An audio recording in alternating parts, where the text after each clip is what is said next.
இன்னும் நாட்கள் நீண்டு விடுமோ? இன்னும் அற்புதத்திற்கு காலதாமதமாகி விடுமோ? இன்னும் ஆண்டவர் அற்புதம் செய்ய மாட்டாரோ? இன்னும் வருடங்கள் போகுமோ? இன்னும் சமுதாயத்திற்கு முன்னே நான் தலை குனிந்து நிற்க வேண்டுமோ என்கிற கேள்வியோடு கேட்கிறார்.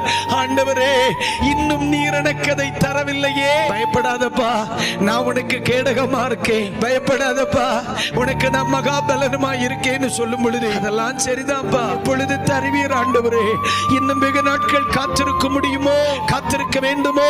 ஒருவேளை உன்னுடைய சரீரமாக இருக்கலாம், உன்னுடைய பலகீனமாக இருக்கலாம், கர்ப்ப பிறப்புக்கு அடுத்த காரியமாக இருக்கலாம், அல்லது உன்னுடைய பிசினஸுக்கு அடுத்த காரியமா இருக்கலாம், உன்னுடைய கடனுக்கு அடுத்த காரியமா இருக்கலாம், அல்லது ஆவிக்குரிய காரியமா இருக்கலாம். அநேக நாட்களாய் தேவனுடைய சமூகத்தில் எதிர்பார்த்து கொண்டிருக்கிற என் அன்பு பிள்ளையே, ஆண்டவர் சொன்னார், என் பிள்ளைகளுக்காக என் மகாபலன் வெளிப்பட போகிறது.